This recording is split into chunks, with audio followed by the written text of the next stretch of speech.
اعوذ باللہ من الشیطان الرجیم وما قدر اللہ حق قدره اذ قالوا ما انزل اللہ على بشر من شیء وما قدر اللہ، اور نہیں انہوں نے قدر کی اللہ تعالیٰ کی حق قدره، جیسے اس کی قدر کرنے کا حق ہے۔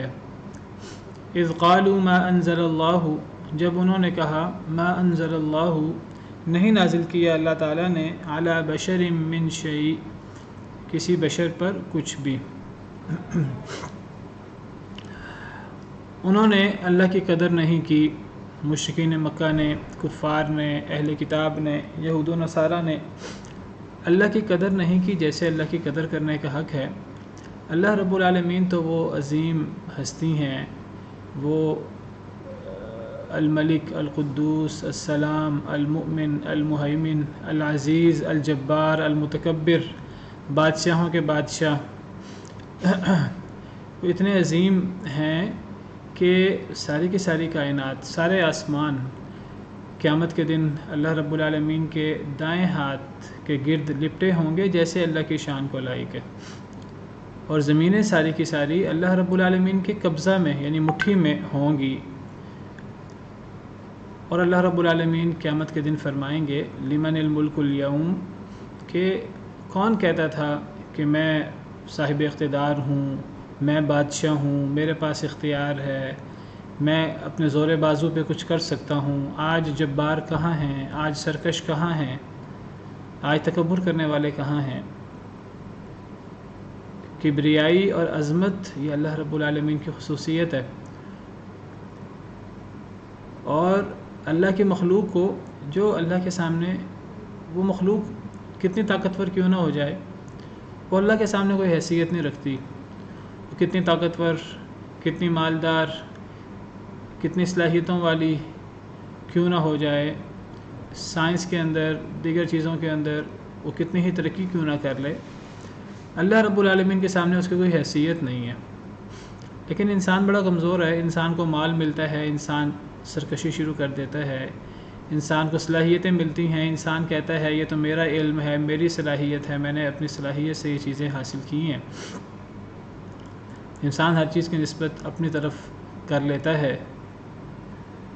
جب قوم عاد کو اللہ رب العالمین نے بہت طاقتور بنایا، اتنا طاقتور بنایا کہ اللہ تعالیٰ نے خود فرمایا کہ عاد ارم ذات العماد التی لم یخلق مثلها فی البلاد، کہ جو عاد ارم تھے،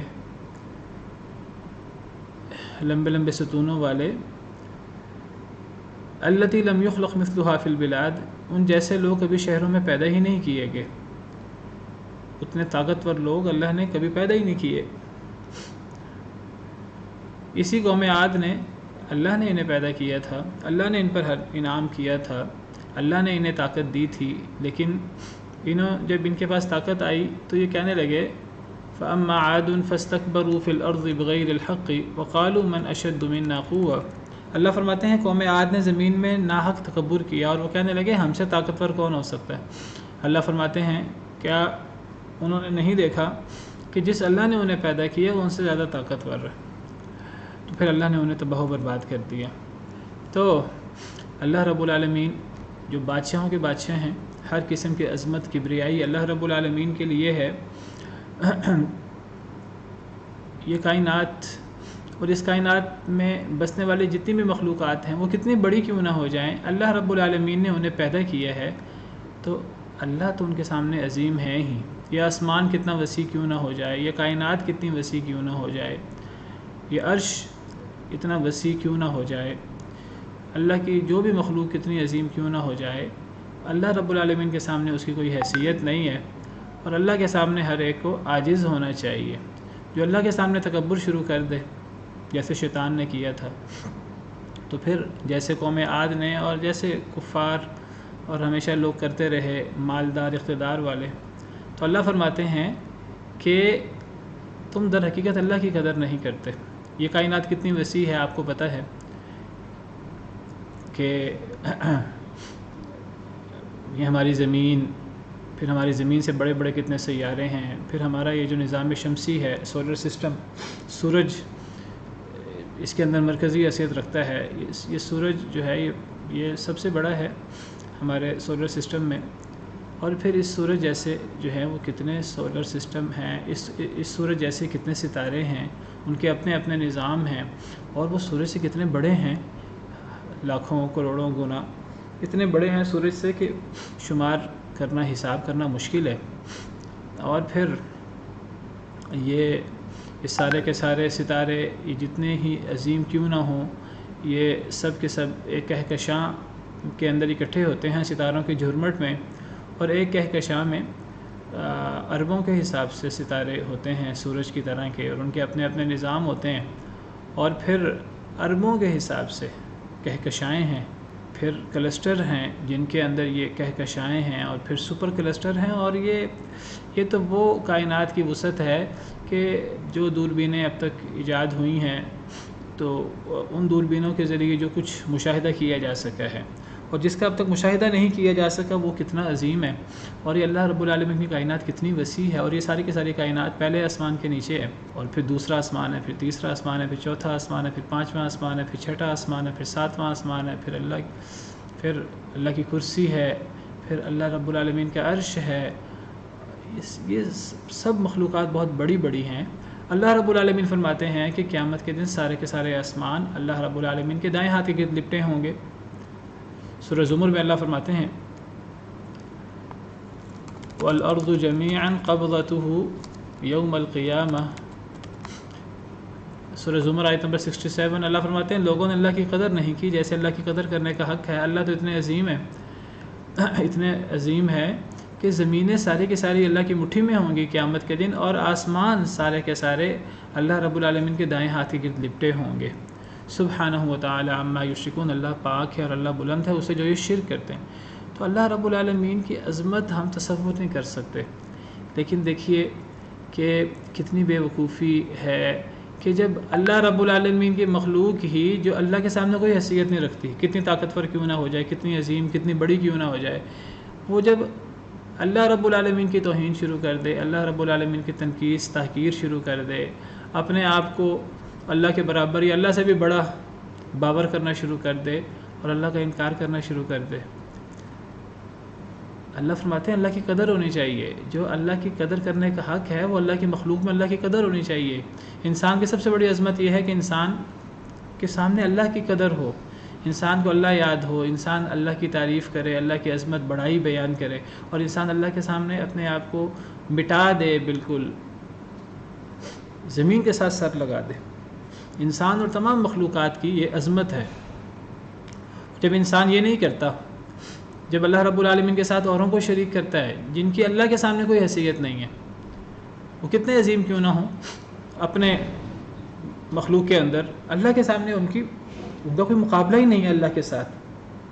جب انسان اللہ کے ساتھ اللہ کی مخلوق کو اللہ کے برابر کرتا ہے، سورج چاند ستاروں کو جس طرح حضرت ابراہیم علیہ السلام کی قوم نے کیا، یا اللہ کے نیک بندوں میں سے ان کی ذات میں غلوب کر کے، انبیاء اور اولیاء کی ذات میں غلوب کر کے، اللہ کے بندوں کی ذات میں غلوب کر کے جب انسان انہیں اللہ کا برابر، اللہ کا شریک قرار دیتا ہے تو یہ اللہ کی تنقیص ہوتی ہے. یعنی گویا کہ نہ صرف انسان اس مخلوق کو اللہ کے برابر کرتا ہے، بلکہ گویا کہ وہ یہ بھی کہتا ہے کہ یہ مخلوق، دیکھیں مخلوق کتنی بڑی کیوں نہ ہو وہ ناقص ہوگی، اس کے اندر نقص ہوگا، وہ کتنی ہی عظیم کیوں نہ ہو. تو پھر جب انسان مخلوق کو اللہ کے برابر کرتا ہے، شریک کرتا ہے اس کو اللہ کے، تو اللہ کو گویا کہ اس مخلوق کے برابر، اس ناقص مخلوق کے برابر ٹھہراتا ہے، چاہے وہ کتنی عظیم مخلوق کیوں نہ ہو دیگر مخلوقات کے درمیان میں. اللہ کے سامنے تو وہ اللہ کی مخلوق ہی ہے، اللہ نے اسے پیدا کیا ہے، اللہ انہیں عدم سے وجود میں لایا ہے، اللہ انہیں ہر دم رزق دے رہا ہے، اللہ انہیں ان کی حفاظت کر رہے ہیں، اللہ جو ہیں وہ ہر وقت ان پر اپنی کرم فرمائی کر رہے ہیں. تو جب انسان شرک کرتا ہے، جو سب سے بڑا ظلم ہے، یہ اللہ رب العالمین کی ناقدری ہے.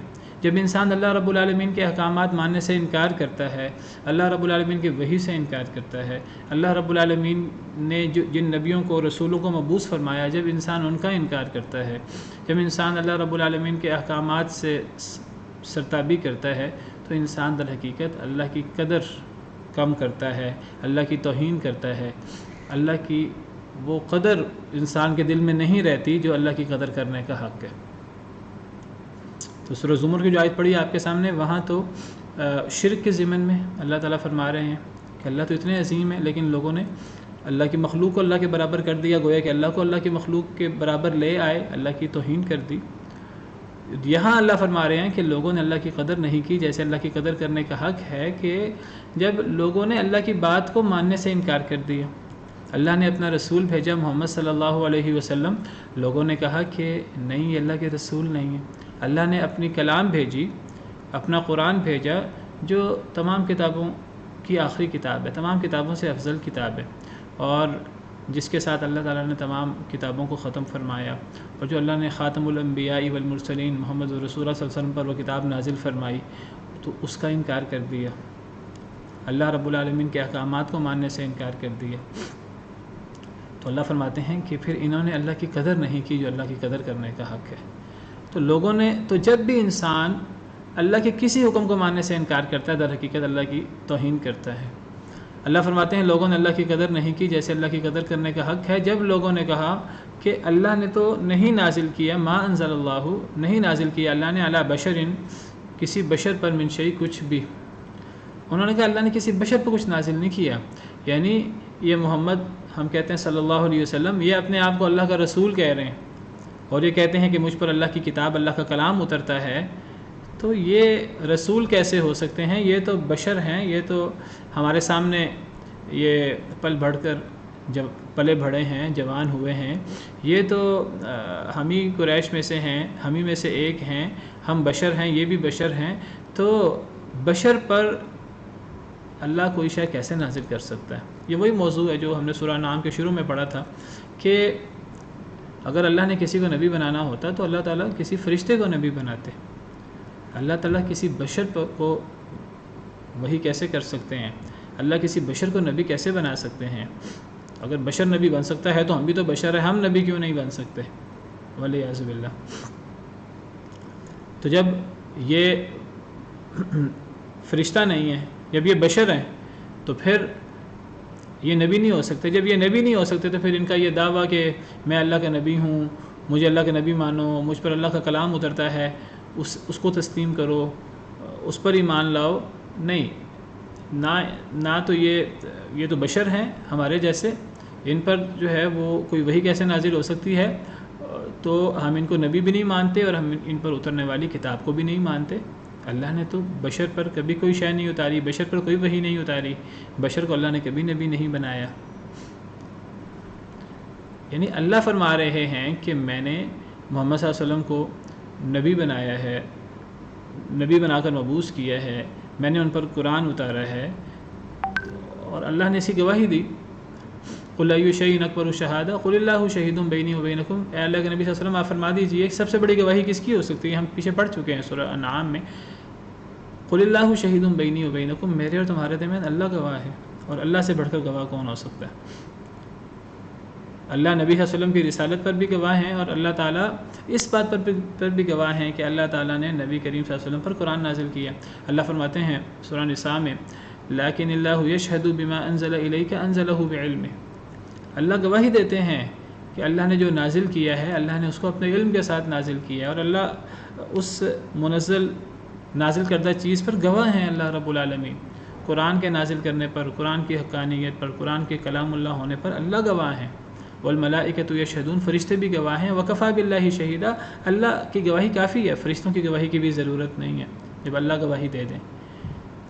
جب اللہ نے نبی صلی اللہ علیہ وسلم کو مبعوث فرمایا، اس پر گواہی دی، جب اللہ تعالیٰ نے قرآن کریم کو نازل فرمایا نبی صلی اللہ علیہ وسلم پر اور گواہی دی کہ اللہ نے اس کو نازل کیا ہے، تب پھر اس کا انکار کرنا یہ اللہ کی توہین ہے شدید۔ لوگوں نے اللہ کی قدر نہیں کی جب لوگ کہتے ہیں اللہ نے بشر پر کچھ نازل نہیں کیا۔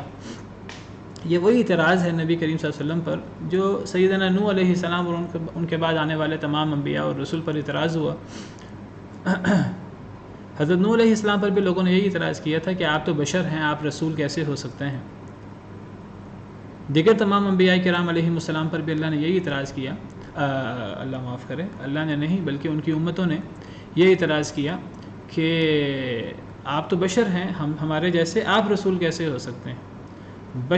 بشریت اور رسالت اکٹھی نہیں ہو سکتی۔ یہ دیکھیے سیدنا نوح علیہ السلام کے بارے میں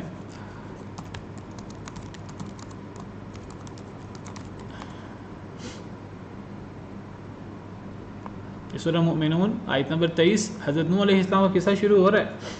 تو اللہ فرماتے ہیں وَلَقَدْ أَرْسَلْنَا نُوحًا إِلَىٰ قَوْمِهِ، ہم نے نوح علیہ السلام کو ان کی قوم کی طرف رسول بنا کر بھیجا. حضرت نوح علیہ السلام نے اپنی قوم کو دعوت دی، اللہ کی عبادت کی، توحید کی. تو قوم نے آگے سے کیا جواب دیا؟ فقال الملأ الذين كفروا من قومه، تو ان کی قوم میں سے کافروں نے کہا ما هذا الا بشر مثلكم، یہ تو تمہارے جیسا ہی ایک بشر ہے، نہیں ہے یہ مگر بشر تمہارے جیسا. ایک بشر رسول کیسے ہو سکتا ہے؟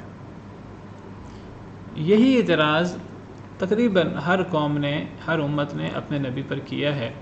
اللہ تعالیٰ نے سورہ انبیاء کرام علیہم السلام پر، سورہ ابراہیم میں اللہ تعالیٰ نے عمومی طور پر انبیاء کرام علیہم السلام کا ذکر فرمایا ہے.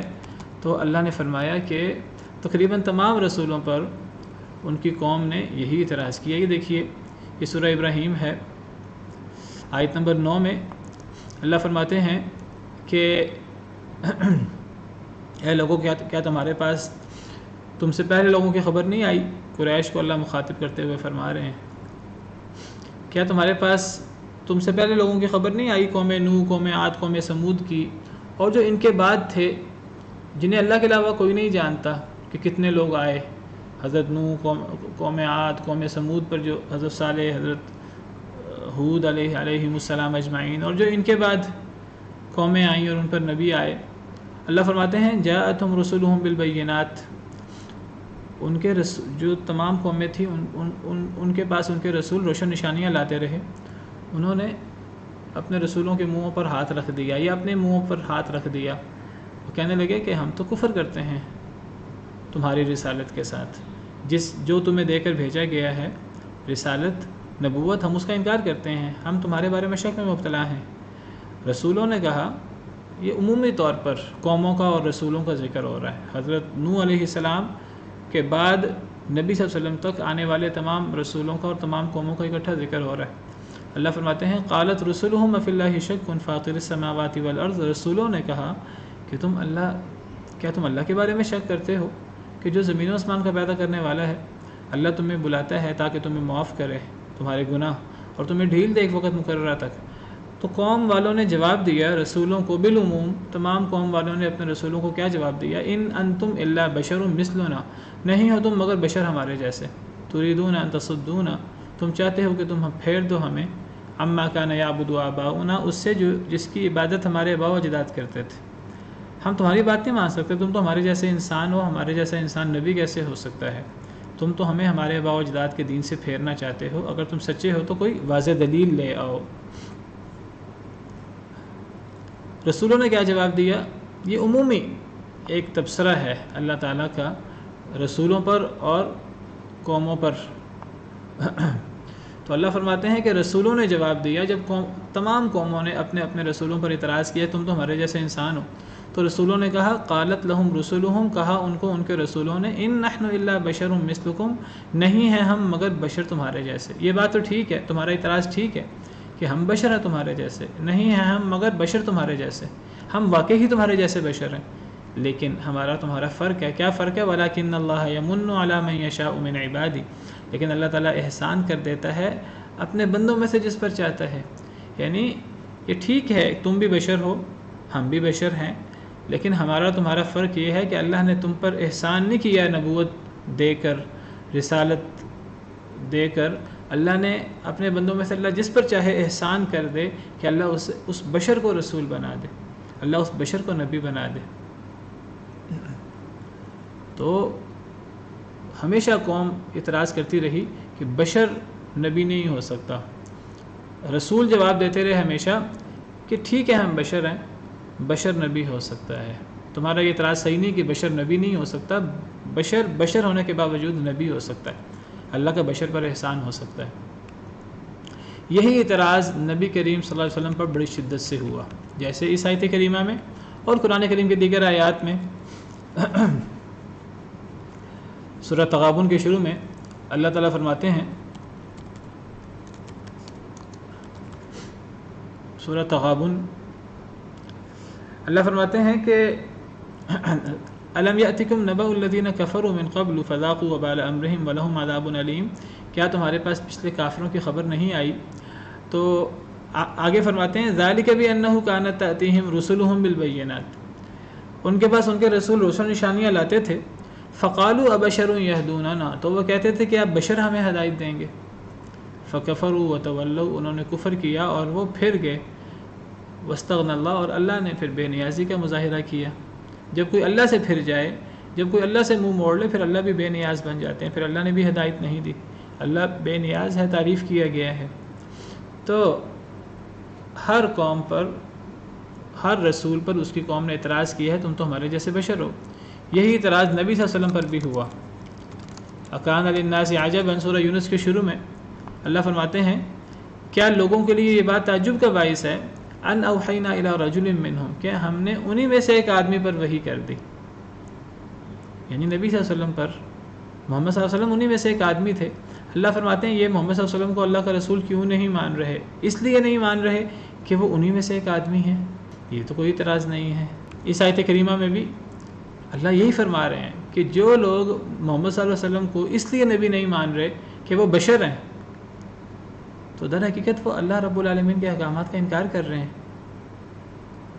لوگوں کا کہنا یہ تھا شروع سے لے کر نبی صلی اللہ علیہ وسلم تک آنے والی جو امتیں ہیں، ان کا کہنا یہ تھا، ہر قوم نے اپنے رسول پر، نبی پر یہ اعتراض کیا کہ یہ بشر کیوں ہے، بشر جو ہے وہ نبی نہیں ہو سکتا۔ اللہ نے اس کا جواب یہ دیا ہے، رسولوں کی زبانی ہم پیچھے پڑھ آئے ہیں ابھی سورہ ابراہیم میں، کہ بشر رسول ہو سکتا ہے، بشر نبی ہو سکتا ہے، لیکن لوگ نہیں مانتے، جسے نہیں ماننا ہوتا وہ نہیں مانتا۔ تمام قوم جو ہیں وہ، یہ سورہ ابراہیم کی آیت ہے، وہ کہتے ہیں کہ یہ جو لوگ ہمارے سامنے نبی ہونے کا دعویٰ کرتے ہیں، ہم اس لیے ان کو نبی نہیں مانتے کہ یہ ہمارے سامنے پلے بڑھے ہیں۔ تو پچھلی تمام قومیں بشمول قریش کے، وہ اپنے اپنے انبیاء کی بشریت کا اقرار کرتی تھیں، رسالت کا انکار کرتی تھیں۔ وہ کہتی تھیں کہ چونکہ یہ بشر ہیں لہذا یہ رسول نہیں ہو سکتے، یعنی گویا کہ ان کی بات کا خلاصہ یہ ہوا کہ بشریت اور رسالت کا اکٹھ ناممکن ہے۔ وہ کہتے تھے کہ فرشتہ رسول ہو سکتا ہے، بشر رسول نہیں ہو سکتا۔ رسولوں نے کیا جواب دیا کہ نہیں، بشر رسول ہو سکتا ہے، وہ کہتے تھے نہیں ہو سکتا۔ قرآن کریم میں جگہ جگہ آپ کو یہ جواب ملے گا کہ نہیں، بشر رسول ہو سکتا ہے۔ تمام انبیاء بشر تھے اور بشر رسول ہو سکتا ہے۔ قل انما انا بشر مثلکم یوحی الی انما الہکم الہ واحد، سورہ کہف کی آخری آیت ہے۔ اے اللہ کے نبی صلی اللہ علیہ وسلم، آپ فرما دیجئے کہ سوائے اس کے کہ نہیں، میں بشر ہوں تمہارے جیسا۔ یوحی الی، میرا اور تمہارا فرق یہ، مجھ پر وحی ہوتی ہے، تو یہ فرق ہے میرا اور تمہارا، گویا کہ میں اور تم بشر ہیں لیکن مجھ پر وحی ہوتی ہے اللہ کی طرف سے۔ تو قرآن کریم جگہ جگہ اس اعتراض کا جواب دیتا ہے۔ تمام لوگ کہتے ہیں بشریت اور رسالت کا اجتماع ممکن نہیں ہے، قرآن کہتا ہے ممکن ہے۔ قرآن بھرا پڑا ہے اس سے، بہت سارے دلائل قرآن سے مل جائیں گے آپ کو، لیکن آپ دیکھیے آج پھر کچھ لوگ ہیں، آج کے بہت سے مسلمان، وہ کیا کہتے ہیں، وہ نبی صلی اللہ علیہ وسلم کو رسول تو مانتے ہیں لیکن آپ کی بشریت کا انکار کر دیتے ہیں۔ یعنی پرانے زمانے کے تمام لوگ، وہ انبیاء کرام علیہم السلام بشمول نبی کریم صلی اللہ علیہ وسلم، تمام قومیں بشمول قریش، وہ اپنے اپنے انبیاء کو بشر تو مانتی تھی، کیونکہ وہ انبیاء بشریت کا کیسے انکار کرتے، کیونکہ وہ انبیاء انہی کے درمیان پلے بڑھے تھے، انہی کے خاندان میں سے تھے، انہی کے سامنے وہ پیدا ہوئے، انہی کے سامنے وہ بڑے ہوئے۔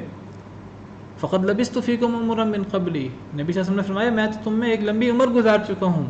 وہ دلیل نہیں ہے کہ میں نے کبھی جھوٹ نہیں بولا، اب میں اللہ کے بارے میں جھوٹ بولوں گا۔ تو نبی ایک عمر گزارتے ہیں اپنی قوم میں، قوم کو پتہ ہوتا ہے یہ بشر ہیں، لیکن قوم کہتی ہے جب یہ بشر ہیں تو یہ رسول نہیں ہو سکتے، گویا کہ سب کے نزدیک بشریت اور رسالت کا اجتماع ممکن نہیں ہے۔ آج بہت سے مسلمان کہتے ہیں، وہ پرانے لوگ بشر مانتے تھے، رسول نہیں مانتے تھے، آج کے لوگ کہتے ہیں ہم رسول مانتے ہیں، بشر نہیں مانتے، ہم نور مانتے ہیں، نور من نور اللہ، ہم فرشتہ مانتے ہیں، نورانی مخلوق مانتے ہیں۔ پرانے لوگ بشریت کا اقرار کرتے تھے، رسالت کا انکار کرتے تھے، نتیجہ یہی تھا، بشریت رسالت کا اجتماع ممکن نہیں ہے۔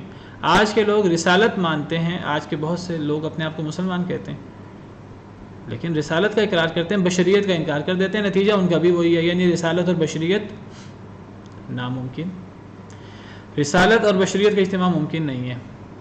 پرانے کہتے تھے بشر ہیں رسول نہیں ہیں، یہ کہتے ہیں رسول ہیں بشر نہیں ہیں، بات تو ایک ہی ہے۔ اللہ کیا فرماتے ہیں؟ اللہ فرماتے ہیں کہ تمام رسولوں کی زبانی اللہ نے کیا جواب دیا؟ ان نحن الا بشر مثلکم ولکن اللہ یمن علی من یشاء من عبادہ، نہیں ہیں ہم مگر بشر تمہارے جیسے، لیکن اللہ تعالیٰ اپنے بندوں میں سے جس پر چاہے احسان کر دے۔ یعنی ہم ہیں تو بشر تمہارے جیسے، لیکن اللہ نے احسان کیا ہوا ہے بشر پر۔ گویا کہ اللہ کا جواب یہ ہے قرآن کریم میں، جگہ جگہ، ایک جگہ نہیں ہے، قرآن کریم میں کئی مقامات پر ہے۔ اللہ کے جواب کا خلاصہ یہ ہے کہ بشریت اور رسالت کا اجتماع عین ممکن ہے۔ اللہ بشر پر احسان کر سکتے ہیں نبی بنا کر، رسول بنا کر۔ سوال یہ ہے کہ کوئی مانے۔ مزہ تو تب ہے قرآن آ جائے، حدیث آ جائے تو ہم یہ جو عقائد ہم نے سنا کر اپنے بنائے ہوئے ہیں، اپنے بڑوں سے سن کر، اپنے ماں باپ سے سن کر، اپنے مسجد کے علماء سے، مولویوں سے سن کر ہم نے جو عقائد بنا رکھے ہیں، ہم قرآن کریم پڑھ رہے ہیں، ہم اپنے عقائد کی اصلاح کریں۔ تو اللہ فرماتے ہیں کہ قریش نے نبی صلی اللہ علیہ وسلم کو بشر کہہ کر ان پر اترنے والی رسالت کا انکار کر دیا۔ وہ کہنے لگے کہ اللہ تعالیٰ نے کسی بشر پر کچھ نہیں اتارا۔ اللہ فرماتے ہیں قل من انزل الکتاب الذی جاء به موسیٰ نورا وہدی للناس، کہہ دیجئے کس نے نازل کیا تھا اس کتاب کو جس کو موسیٰ لائے تھے۔ کون سی کتاب؟ تورات۔ تم کہتے ہو کہ محمد صلی اللہ علیہ وسلم بشر ہیں، اور بشر پر قرآن نہیں اتر سکتا، اللہ کی کتاب نہیں اتر سکتی، وہ رسول نہیں ہو سکتا۔ تو پھر یہ بتاؤ کہ وہ کتاب کس نے نازل کی تھی جس کو موسیٰ لائے تھے، جو کتاب نور تھی، جو کتاب لوگوں کے لیے ہدایت تھی، یعنی تورات۔ انا انزلنا التوراۃ فیہا ھدی ونور، ہم نے تورات نازل کی، اس میں ہدایت بھی تھی، نور بھی تھا۔ تو وہ نورانی کتاب، وہ کتاب جس میں نور بھی تھا، ہدایت بھی تھی، جو موسیٰ علیہ السلام لائے تھے، وہ کس نے نازل کی تھی؟ کیا موسیٰ علیہ السلام بشر نہیں تھے؟ موسیٰ علیہ السلام کو یہودی عیسائی سب بشر مانتے ہیں، مشرکین بھی بشر مانتے ہیں۔ سیدنا ابراہیم علیہ السلام پر صحیفے اترے تھے، حضرت ابراہیم علیہ السلام بھی بشر تھے۔ یہ تم کیسے کہہ سکتے ہو نبی صلی اللہ علیہ وسلم کی مخالفت میں کہ اللہ نے کسی بشر پر کچھ نہیں اتارا؟ اللہ نے ہمیشہ بشر پر ہی تو اتارا ہے وہی، اور کس پر اتارا ہے اللہ نے پہلے؟ جب اللہ پہلے تمام انبیاء کرام علیہم السلام جو بشر تھے ان پر اللہ وحی اتارتے رہے، کتابیں اتارتے رہے، تو اللہ تعالیٰ محمد صلی اللہ علیہ وسلم پر قرآن کیوں نہیں اتار سکتے؟ موسیٰ علیہ السلام پر کتاب کس نے اتاری تھی؟ وہ بھی تو بشر تھے۔ ان پر تورات کس نے اتاری جس میں نور بھی تھا اور ہدایت بھی تھی؟ تجعلونہ قراطیس تبدونہ وتخفون کثیرا، تم بنا دیتے ہو اس کو صفحے صفحے، قرطاس کی جمع قراطیس، تم بنا دیتے ہو اس کو سے مراد تورات، تم اس تورات کو بنا دیتے ہو صفحے صفحے، تبدونہ وتخفون کثیرا، بعض صفحات کو تم ظاہر کرتے ہو اور بہت کثرت سے تم بہت سی باتوں کو چھپا لیتے ہو۔ تم نے تورات کے حصے بخریے کر رکھے ہیں، ٹکڑے کر رکھے ہیں، کچھ ٹکڑوں کو جو تمہارے مطلب کے مطابق ہو مان لیتے ہو اپنا الو سیدھا کرنے کے لیے، اور اکثر تورات کے حصوں کا تم انکار کر دیتے ہو۔ یہود کو خطاب ہے، وَعُلِّمْتُمْ مَا لَمْ تَعْلَمُوا أَنْتُمْ وَلَا آبَاؤُكُمْ، تمہیں وہ سکھایا گیا جو تم بھی نہیں جانتے تھے اور نہ تمہارے باپ اجداد جانتے تھے۔ تو اللہ تعالیٰ فرما رہے ہیں کہ اگر تم محمد صلی اللہ علیہ وسلم کی رسالت کا انکار اس لیے کرو گے کہ وہ بشر ہیں، تو پھر تمہیں پچھلے تمام انبیاء کرام علیہم السلام کی رسالت کا بھی انکار کرنا پڑے گا۔ ان کو تو تم بشر مانتے ہو، تو پھر تم نبی صلی اللہ علیہ وسلم کو بشر مانتے ہوئے رسول ماننے سے کیوں انکار کرتے ہو؟ حالانکہ اسی تورات میں، جس تورات کو اللہ نے بطور مثال پیش کیا، اس تورات میں نبی صلی اللہ علیہ وسلم کی صفات موجود ہیں، انجیل میں نبی کریم صلی اللہ علیہ وسلم کی صفات موجود ہیں، قرآن کریم کی صفات موجود ہیں، قرآن کریم کی بشارت موجود ہے، نبی صلی اللہ علیہ وسلم کے صحابہ کرام کی صفات موجود ہیں، وہ علاقہ موجود ہے جس علاقے میں نبی صلی اللہ علیہ وسلم پیدا ہوں گے، اس علاقے کا ذکر موجود ہے جس علاقے میں نبی صلی اللہ علیہ وسلم ہجرت فرمائیں گے۔ یہود کو، اہل کتاب کو تو اتنا یقین تھا نبی کے آنے کا، وہ تو نبی صلی اللہ علیہ وسلم کے انتظار میں مدینہ منورہ آپ بسے تھے، ان کو پتہ تھا نبی صلی اللہ علیہ وسلم یہاں ہجرت فرمائیں گے۔ اور اگر ان کا قریش انصار کے ساتھ، جب انصار کافر تھے، جب ان کا انصار کے ساتھ کوئی لڑائی ہوتی تو وہ لڑائی میں یہود تھوڑے تھے، انصار زیادہ تھے، تو یہود ہمیشہ انہیں کہتے تھے کہ کوئی بات نہیں، تم زیادہ ہو، ہم تھوڑے ہیں، تم ہم پر زیادتی کرتے ہو، ان قریب نبی آنے والا ہے، ہم نبی کے ساتھ مل کر، اللہ تو اپنے نبی کو اور نبی کے ساتھ والوں کو فتح دیتے ہی دیتے ہیں، نبی آئے گا تو ہم نبی کے ساتھ مل کر تم سے نمٹ لیں گے۔ وَكَانُوا مِن قَبْلُ يَسْتَفْتِحُونَ عَلَى الَّذِينَ كَفَرُوا، یہی اہل کتاب کافروں پر، انصار پر فتح کی بات کرتے تھے، وہ کہتے تھے وہ نبی آنے والا ہے ان قریب، وہ نبی جس میں پہلے سارے نبی ہم میں آئے ہیں، وہ نبی بھی ہم میں آئے گا، ہم اس پر ایمان لا کر اس کے ساتھ مل کر تم سے لڑیں گے۔ باقاعدہ وہ نبی کے انتظار میں آ کر مدینہ منورہ آ بسے تھے۔ وہ تو جب نبی بنی اسرائیل کے بجائے بنی اسماعیل میں آ گیا تب تو یہود نے انکار کر دیا، عیسائیوں نے بھی انکار کر دیا، نہیں جی ہم تو تب نبی کو مانیں گے جب وہ بنی اسرائیل میں سے آئے، یہ بنی اسماعیل میں سے کیوں آ گیا؟ بنی اسماعیل کو ہم کیا حیثیت دیں؟ بنی اسماعیل تو جانگلی لوگ ہیں، وہ تو بدو لوگ ہیں، وہ تو صحرائی علاقوں کے رہنے والے لوگ ہیں، نہ ان میں کوئی بادشاہ آئے، نہ ان میں کوئی پہلے نبی آئے، وہ ہم سے بہت کم تر ہیں، ہم تو شہروں کے رہنے والے، ہم تو فلسطین کے رہنے والے، ہم میں تو بادشاہ گزرے، ہم میں تو نبی گزرے، ہم تو افضل لوگ ہیں، ہم تو اسحاق علیہ السلام کی اولاد ہیں، ہم تو یعقوب علیہ السلام جن کا لقب ہے ہم ان کی اولاد ہیں، وہ نبی کو تو ان میں سے آنا چاہیے تھا۔ حسد کی وجہ سے انہوں نے انکار کر دیا، یہود نے بھی انکار کر دیا، عیسائیوں نے بھی انکار کر دیا، قریش پہلے ہی انکار کرتے تھے، اور انکار کی وجہ کیا بیان کرتے تھے کہ یہ بشر ہیں۔ حالانکہ قرآن کریم جو نبی صلی اللہ علیہ وسلم پر نازل ہوا، قرآن کریم سے بڑا معجزہ کوئی نہیں تھا، قرآن کریم چیلنج کرتا تھا، کوئی جواب نہیں تھا اس چیلنج کا، بس وہ کہتے تھے کہ نہیں یہ بشر ہیں، بشر پر کتاب نہیں اتر سکتی۔ اللہ نے فرمایا پھر موسیٰ علیہ السلام پر کتاب کیسے اتری؟ اس کتاب کو تم نے تقسیم کر رکھا ہے، صفوں میں بانٹ رکھا ہے، کچھ صفحات کو تم ظاہر کر دیتے ہو، زیادہ صفحات کو تم چھپا لیتے ہو، جس میں اسلام کی حقانیت، جس میں نبی صلی اللہ علیہ وسلم کے بارے میں پیش گوئی، جس میں قرآن کے بارے میں پیش گوئی، صحابہ کرام کے بارے میں پیش گوئی موجود ہے۔ پیچھے سوال کیا گیا ان کا اعتراض ختم کرنے کے لیے کہ تم کہتے ہو کہ چونکہ یہ بشر ہیں ان پر کوئی کتاب نازل نہیں ہو سکتی، تو موسیٰ پر کس نے کتاب نازل کی تھی؟ اب اللہ اس کا جواب دیتے ہیں قل اللہ، کہہ دیجئے اللہ نے۔ موسیٰ علیہ السلام پر بھی تو اللہ نے کتاب نازل کی تھی، جب اللہ نے موسیٰ علیہ السلام پر کتاب نازل کی تھی تورات، اور وہ کتاب اللہ نے موسیٰ علیہ السلام پر نازل کی، حالانکہ موسیٰ علیہ السلام بشر تھے سب کے نزدیک۔ جب اللہ تعالیٰ موسیٰ علیہ السلام پر بشر ہونے کے باوجود تورات نازل کر سکتا ہے، تو اللہ تعالیٰ محمد صلی اللہ علیہ وسلم پر بشر ہونے کے باوجود قرآن نازل کیوں نہیں کر سکتا؟ یہ اللہ نے زبردست دلیل دی ہے، کوئی جواب نہیں ہے اس دلیل کا۔ اللہ فرماتے ہیں کہ اصل میں دلائل تو بہت سارے ہوتے ہیں، جس نے ماننا ہوتا ہے وہ مان لیتا ہے، جس نے نہیں ماننا ہوتا اس کو 100 دلائل پیش کرو، 1000 دلائل پیش کرو، ہر نشانی پیش کرو، اس نے منہ موڑنا ہوتا ہے۔ اللہ فرماتے ہیں ثم ذرہم، پھر چھوڑ دیجئے انہیں اے اللہ کے نبی صلی اللہ علیہ وسلم، فی خوضہم، ان کی فضول گپیوں میں، یلعبون، یہ کھیلتے پھریں، ان کو چھوڑ دیں، یہ اپنی بکواسیں کرتے رہیں، یہ اپنے کھیل کھیلتے رہیں، یہ اپنا مذاق اڑاتے رہیں، نبی صلی اللہ علیہ وسلم کا، قرآن کا، صحابہ کا، انہیں مذاق اڑانے دیں، قیامت کا مذاق اڑانے دیں، انہیں قرآن کا مذاق اڑانے دیں، اللہ ان سے خود ہی نمٹ لیں گے اگر یہ نہیں مانیں گے تو۔ یہ سورہ نام ہے، آپ کو پتہ ہے ہم سورہ نام پڑھ رہے ہیں، اور سورہ نام کے بارے میں نے آپ کو بتایا تھا یہ مکی صورت ہے، اور یہ اکٹھی نازل ہوئی ہے، پوری کی پوری بڑی عظیم صورت ہے۔ اس میں کفار کے اعتراضات، توحید، اللہ کی عظمت، اخلاقیات اور اس قسم کی بحثیں موجود ہیں، صبر و درگزر سے کام لیا جائے، یہ بحثیں ہیں اس کی۔ اس آیت کے بارے میں علماء کا اختلاف ہے کہ یہ آیت کریمہ جو ہے یہ مکی ہے کہ یہ مدینہ منورہ میں نازل ہوئی۔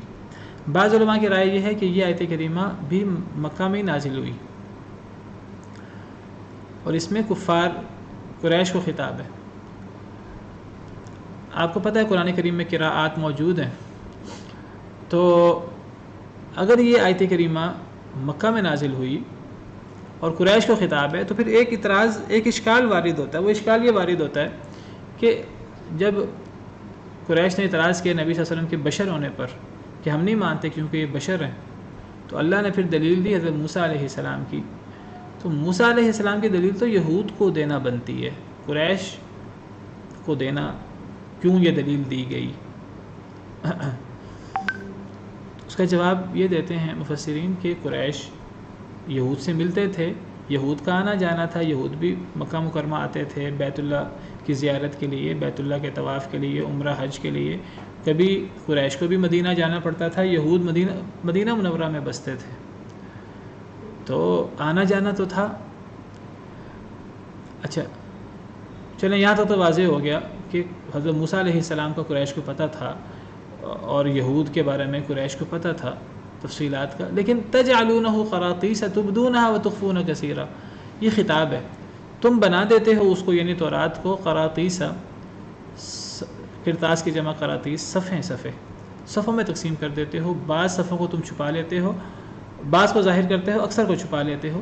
یہ بعض چیزوں کو ظاہر کرنا، اکثر کو چھپانا، یہ تو یہود کا طرز عمل تھا. جس طرح پہلے پارے میں اللہ تعالیٰ بیان کرتے ہیں افتؤمنون ببعض الکتاب وتکفرون ببعض، تم بعض کتاب کے بعض حصے پر ایمان لے آتے ہو، بعض حصے کا انکار کر دیتے ہو. تورات تم کہتے ہو ہم تورات پر ایمان رکھتے ہیں، تورات میں جو نبی صلی اللہ علیہ وسلم کی نشانیاں ہیں اور وہ تم کیوں نہیں مانتے؟ تو یہ تو تورات کو ماننا نہ ہوا. تو یہ تو قریش کی صفت نہیں تھی. قریش انکار کرتے تھے، لیکن تورات کے بعد حصوں کو ظاہر کرنا اور اکثر کو چھپا لینا، یہ تو یہود کی صفت تھی.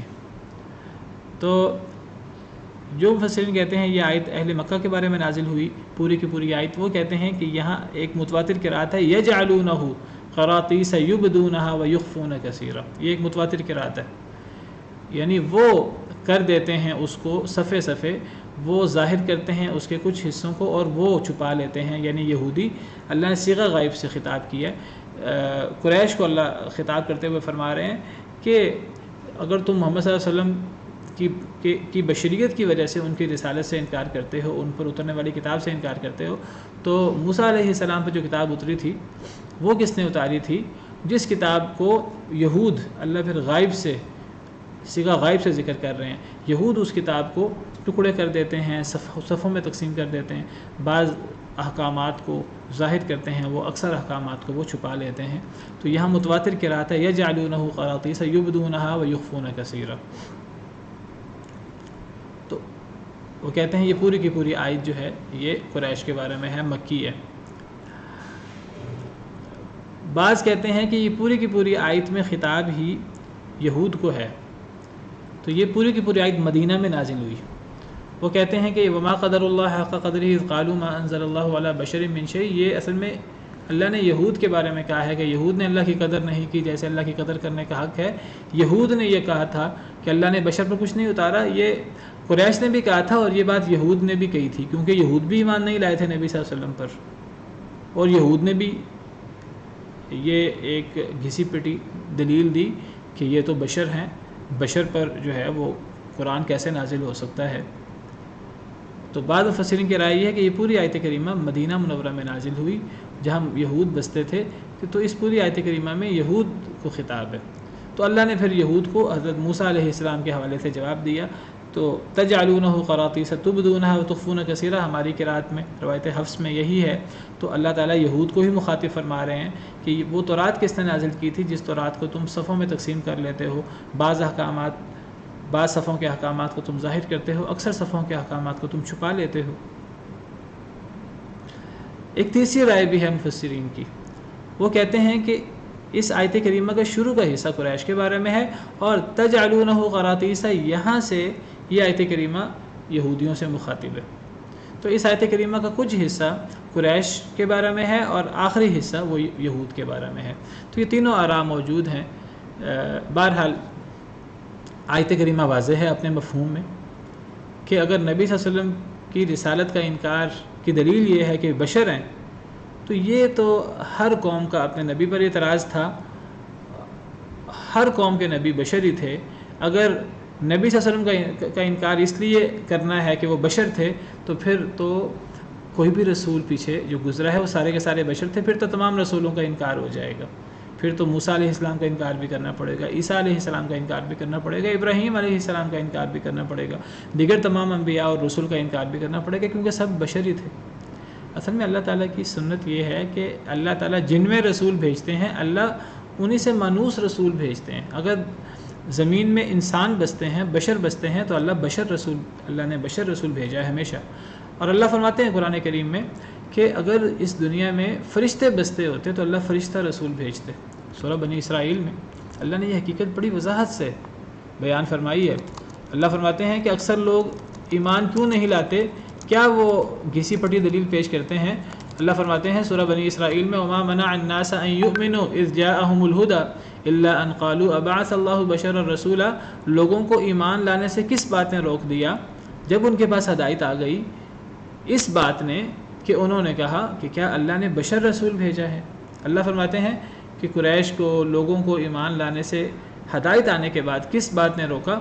اس بات نے کہ انہوں نے کہا کہ کیا اللہ نے بشر رسول بھیجا ہے، یہ تو ہم نہیں مانتے. اللہ نے اس کا جواب دیا سورہ بنی اسرائیل، جس کو سورہ اسراء بھی کہتے ہیں، آیت نمبر 95 قل لو كان في الارض ملائکة يمشون مطمئنین لنزلنا علیہم من السماء ملکا رسولا. اے اللہ کے نبی صلی اللہ علیہ وسلم آپ فرما دیجیے اگر اس زمین میں فرشتے بستے ہوتے اور فرشتوں کی طرف رسول بھیجنا ہوتا تو پھر ہم آسمان سے فرشتہ رسول اتارتے. اللہ نے وضاحت کی ہے کہ چونکہ دنیا میں بشر بستے ہیں تو اللہ نے بشر رسول ہی بھیجنا تھا. تو بشر ہونا یہ رسالت کے منافی نہیں ہے، بشر رسول ہو سکتا ہے. وَهَذَا كِتَابٌ أَنزَلْنَاهُ مُبَارَكٌ مُصَدِّقُ الَّذِي بَيْنَ يَدَيْهِ وَلِتُنذِرَ أُمَّ الْقُرَىٰ وَمَنْ حَوْلَهَا. اور یہ کتاب، اس کو بھی ہم نے نازل کیا، بڑی بابرکت کتاب ہے، تصدیق کرنے والی ہے اس کتاب کی جو اس سے پہلے ہے. پیچھے اللہ تعالیٰ نے تورات کا ذکر فرمایا اور تورات کے ذریعے اللہ نے دلیل دی کہ جب تورات اللہ نے سیدنا موسیٰ علیہ السلام پر نازل کی جو بشر تھے، تو اللہ تعالیٰ قرآن نبی صلی اللہ علیہ وسلم پر کیوں نازل نہیں کر سکتے؟ جب پیچھے تورات کی بات ہوئی تو پھر اللہ رب العالمین نے آگے قرآن کی بات کی ہے کہ یہ کتاب بھی ہم نے نازل کی جو برکت والی کتاب ہے تورات کی طرح، یہ بھی ہم نے نازل کی، یہ بھی برکت والی کتاب ہے اور یہ اپنے سے پچھلی کتابوں کی تصدیق کرنے والی ہے. وَلِتُنذِرَ أُمَّ الْقُرَىٰ وَمَنْ حَوْلَهَا. اور ہم نے اس کتاب کو اس لیے نازل کیا تاکہ آپ ڈرائیں، وَلِتُنذِرَ، اور تاکہ آپ ڈرائیں أُمَّ الْقُرَىٰ، مکہ والوں کو، وَمَنْ حَوْلَهَا، اور جو مکہ کے ارد گرد ہیں. القریٰ سے مراد بستیوں کی ماں، اس سے مراد مکہ ہے. مکہ کو بستیوں کی ماں اس لیے کہتے ہیں کیونکہ سب سے عظیم بستی ہے، سب سے فضیلت والا علاقہ ہے، اور اس لیے بھی اس کو القریٰ کہتے ہیں کہ یہ درمیان میں ہے، باقی ساری جو علاقے ہیں وہ اس کے ارد گرد ہیں. مکہ مکرمہ سینٹر میں بنتا ہے. ہم نے اس لیے یہ قرآن بھی اسی کو ہم نے نازل کیا، برکت والی کتاب ہے، پچھلی کتابوں کی تصدیق کرنے والا ہے، اور ہم نے اس کو اس لیے نازل کیا ہے تاکہ آپ اس قرآن کے ذریعے مکہ والوں کو اور مکہ کے ارد گرد تمام دنیا کو ڈرائیں. والذین یؤمنون بالآخرۃ، جو لوگ ایمان لاتے ہیں آخرت پر، یؤمنون بہ، وہ اس قرآن پر بھی، نبی صلی اللہ علیہ وسلم پر بھی ایمان لے آتے ہیں. اصل میں جس نے نہیں ایمان لانا وہ کسی چیز پر بھی ایمان نہیں لاتا، چاہے اس کو 1000 دلیلیں پیش کر دو. اور جس نے ماننا ہے، جو آخرت کو مانتا ہے خاص طور پر، تو وہ پھر قرآن پر، نبی صلی اللہ علیہ وسلم پر بھی ایمان رکھتا ہے. وَهُمْ عَلَىٰ صَلَاتِهِمْ يُحَافِظُونَ، اور یہ لوگ اپنی نمازوں کی حفاظت بھی کرتے ہیں. وقت ختم ہو گیا، اسی پر بس کرتے ہیں. کوئی سوال ہو تو واٹس ایپ گروپ میں کر لیجئے. سبحان ربک رب العزت عما یصفون وسلام علی المرسلین والحمد للہ رب العالمین.